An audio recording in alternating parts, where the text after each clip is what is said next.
Bonjour à tous, on se retrouve pour une nouvelle vidéo. Donc ce matin, comme promis, je vous fais sur les fonds. Alors aujourd'hui, on va parler des tampons encreurs, donc qui existent en différentes tailles. On a les grands comme ça et les petits.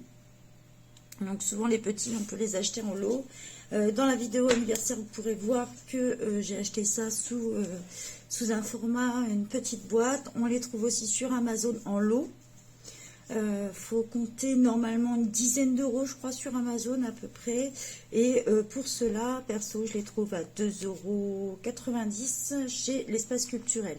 On les trouve aussi sur Amazon. Ils sont un tout petit peu plus chers par contre.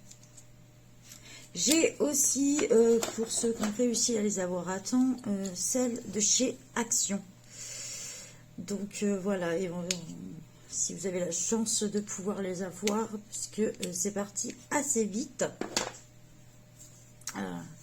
Moi, j'ai réussi à obtenir tous les paquets de chez Action. Donc voilà, j'en ai quand même pas mal. Je vous montrerai sûrement tout ce que je possède au niveau tampon encreur. Sinon, vous pouvez retrouver sur mon compte puisque je mets toujours en photo tout le matériel que je possède. Là, je suis un peu en retard puisque j'ai pas mis ce que j'avais eu pour mon anniversaire encore. Donc, on va se retrouver plein bureau sur une illustration dans le Babies. Pour le thème de Melissa Hart.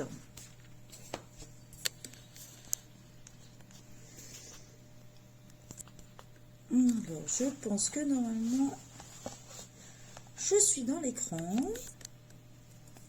Voilà.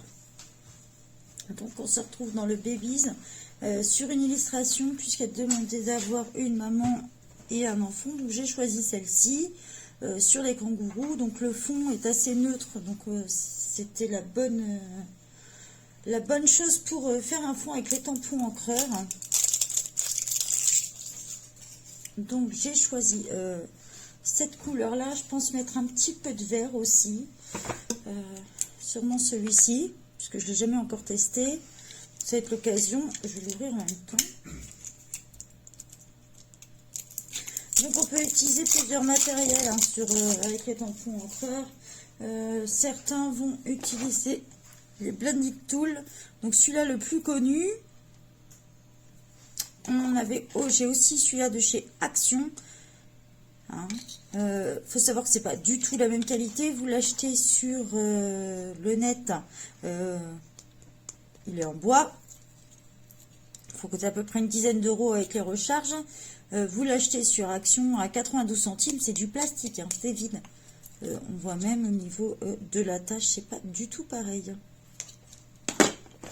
Ceux de chez Action sont fournis avec différents, comme ça. On avait aussi l'embout mousse, mais je crois qu'il doit être sale et franchement, il n'est pas solide du tout à mon goût. Pour certaines personnes, on utilise aussi ce genre de petits pinceaux qu'on retrouve au rayon maquillage. Voilà. Et moi, j'aime bien personnellement utiliser ce genre de choses que l'on trouve au rayon beauté. Donc, cela vient de chez Action. Donc, je vais vous montrer ça. On va faire un petit peu plusieurs techniques. On va commencer par celle-là.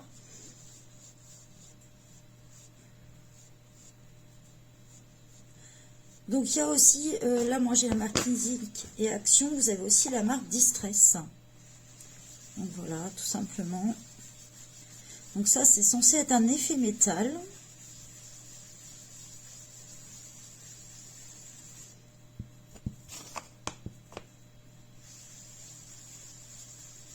Je pense que j'avais pas mis assez.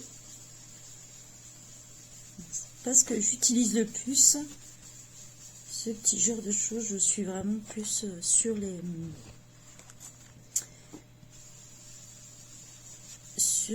petits tampons à maquillage. Moi personnellement, j'ai pris l'habitude, donc c'est vrai que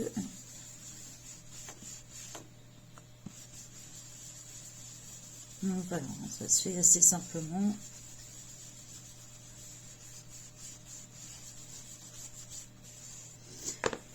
Là, c'est pas bien. J'ai pas protégé ma page en dessous. Je viens de m'en rendre compte à l'instant.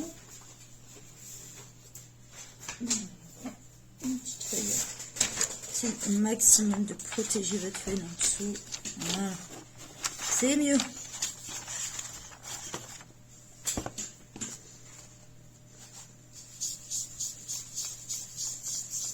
Donc je trouve que l'effet métal quand même est assez discret. Je ne sais pas si vous vous rendez compte en photo. Ah si, d'accord. C'est vraiment à la lumière. J'ai pas mis trop de lumière sur mon bureau, donc on voit pas trop, mais c'est vraiment à la lumière. Je ne sais pas si en photo vous le verrez mieux.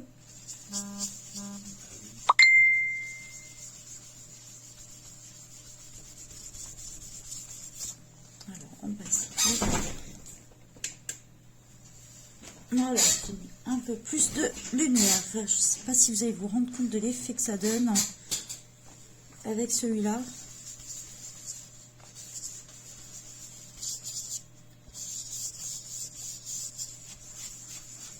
Donc on reste assez léger sur celui-ci. On en trouve soit en lot, des petits comme ça, soit chez Action, à une période, je ne sais pas s'il y en a encore, mais ils vendaient comme ça avec un petit tampon pour, je crois, même pas 2 €, si je ne me trompe pas.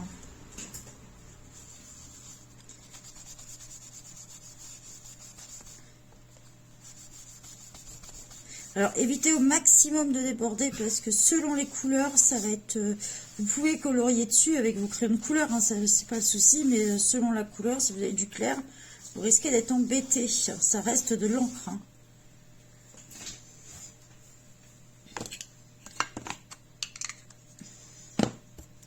Donc là, on va partir sur le vert. Et je vais vous montrer avec la technique du Blending Tool. Donc pareil, on peut utiliser l'astuce que j'avais donnée des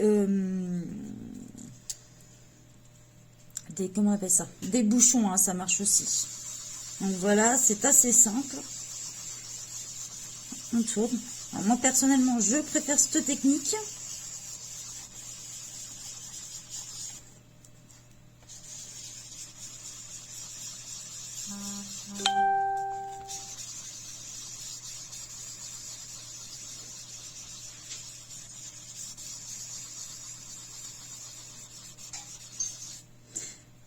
C'est un vert qui donne un peu vraiment pétant, la limite du jaune fluo.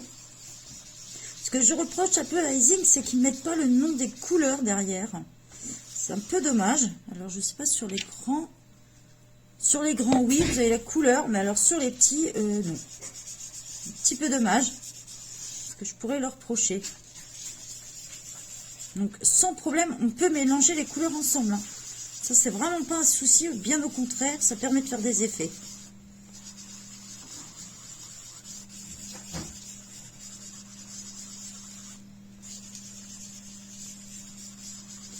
Donc, pour moi, c'est la technique la plus simple quand vous commencez. C'est vraiment avec les Blending Tool. Vous voyez, là, je suis avec celui-là d'Action, mais on peut prendre l'autre aussi. Hein.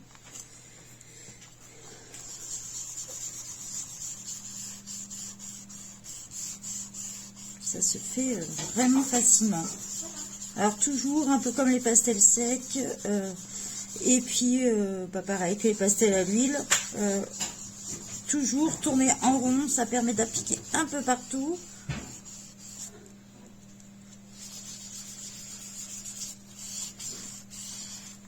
Donc voilà, je vais finir hors caméra et je vous souhaite une bonne journée.